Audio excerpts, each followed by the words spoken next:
नमस्कार भावांनो आणि बहिणींनो, माझ्या या सेकंड ब्लॉगमध्ये मी तुम्हा सर्वांचं स्वागत करते. खूप दिवसानंतर मी आज सेकंड ब्लॉग बनवला आहे.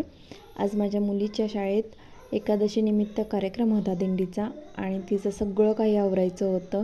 तिची वेणी, तिचं ज्वेलरी, तिची साडी हे सगळं. तरी रात्रीच मी थोडी तयारी करून ठेवली होती, त्यामुळे मला जास्त वेळ नाही लागला तिचं आवरायला. मग नंतर जरा आमची दुर्गा आली होती इथं तिचं आवरायला. तिला बघा कशी छान दिसते ना, छोट्या छोट्या केसांचा कसा आंबाडा घालायचा. आणि मी मागं एक तिला क्लिप लावत होती, तिला दुखलं आणि तिला रडायला चाललं. तिचे केस छोटे छोटे असल्यामुळे लसले ना. मग काय तिला आता म्हणलं व्हिडिओमध्ये बघ तू रडत आलीस, तर लगेच तिचं रडूच थांबलं, दुखायचं पण बंद झालं होतं तिला लगेच. मग काय नंतर मग जरा तिच्या पप्पाने हसवलं तिला, मग ती जराशी हसली.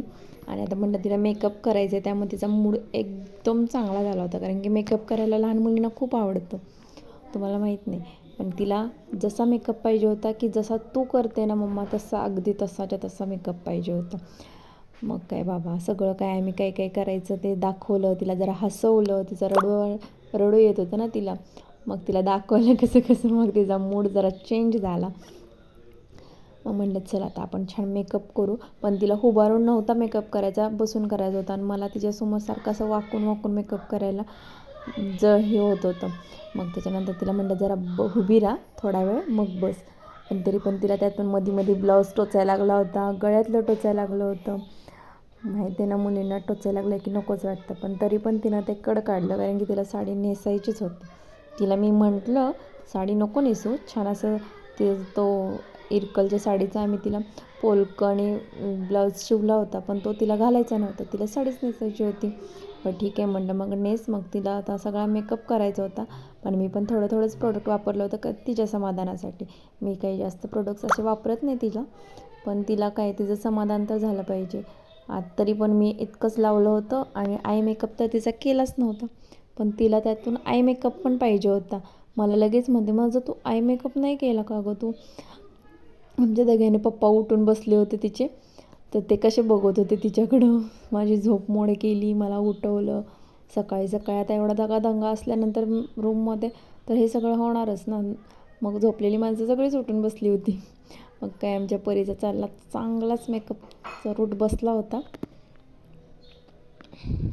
आणि तुम्हाला माहिती आहे ना, जर मुली घरात असतील ना तर हे सगळं त्याच वेळी होऊ शकतं, मुलं असतील तर नाही. मला असं वाटतं की प्रत्येकाच्या घरी एक तरी का होईना मुलगी असावी, तरच आपल्याला हे सगळं आपलं लहानपण आपल्याला जगता येतं.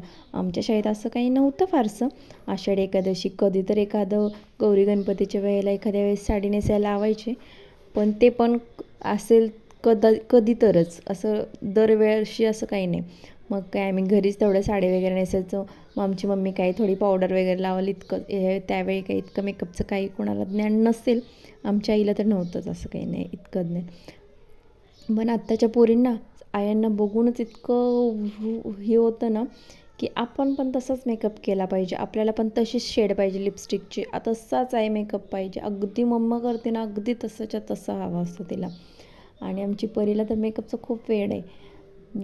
असं तिला हसत हसत तिचा मेकअप चालला होता. तिला पण तिचं इथं नको लाव तिथं नको लाव, तिचं असं पण चाललं होतं. पण ती वैतागते जरा, तिला रूढ वाटायला लागलं की. मग नंतर तिला टिकली लावायची होती, तर मला म्हणली नको गंध लाव. पण टिकली खूपच मोठी होती, मग तिची चेहऱ्याला चांगली दिसत नव्हती, म्हणून मी तिला इथं गंध लावला. आणि मलाही गंधच आवडतो टिकलीपेक्षा. गंधाची छानशी टिकली लावली ना तर तो पडत पण नाही आणि काय होत नाही, तो राहतो लाँग टाईमपर्यंत गंध. म्हणून मी गंधच लावते. मी सुद्धा रोज डेली यूजला गंधच लावते. तिचे बघा कसे फेस चाललेत करायचे. मग काय तर तोपर्यंत बाहेर पाणी आलं होतं. आराध्य मला आवाज देत होता, मम्मा पाणी आले म्हणून. माझा मुलगा, त्याची पण शाळेत जायची तयारी चालली होती. त्याला आंघोळीला पाणी वगैरे दिलं होतं, आंघोळ करायला. मग त्याचं पण आवरायचं होतं. आणि सकाळी सकाळी सगळं होतं चालू. त्यामुळं काय आता तिला लिपस्टिक लावली होती, त्यामुळे तिला ब्रेकफास्टच काही करायचा नव्हता, नाश्ता. मग काय ती म्हणली मी लिपस्टिक लावली ना तर मी काही खाणार नाही. तरी बळजबरी थोडीशी कॉफी करून दिली होती तिला मी प्यायला. पी म्हणलं कॉफी आणि मग जा शाळेत, नाहीतर 11 वाजेपर्यंत अशीच बसेल शाळा सुटेपर्यंत. मग आम्ही थोडं फोटोशूट केलं, इथं व्हिडिओ एक केला. छान दिसते ना माझी परी, रुक्मिणी माझी गोड. आम्ही इथं छोटीशी तुळस पण घेतली होती. एक असे 2-3 पोज वगैरे केल्या आणि त्याच्यानंतर मग तिला तिचे पप्पा शाळेत सोडून आले आणि शाळेत सोडायला गेल्यानंतर पण आम्ही तिच्या पप्पांना व्हिडिओ काढायला सांगितला होता छान असा. मग काढला की व्हिडिओ त्यांनी इथं. हे त्यांच्या शाळेची चालली होती दिंडी. असं बैल होते, ट्रॅक्टर्स होते, ट्रॅक्टरमध्ये सगळे संत वगैरे ज्यांना आणि ते किती चुमुकल्या सगळ्या छान छान तयार होऊन आल्या होत्या. आणि आजच्यासाठी माझा इतकाच व्लॉग होता. इथं माझी परी पण दिसते बघा तुम्हाला. आणि तुम्हाला जर हा माझा व्लॉग आवडला असेल तर नक्की लाईक करा आणि प्लीज वाईट कमेंट्स करू नका. थँक्यू. Bye bye. आणि सबस्क्राईब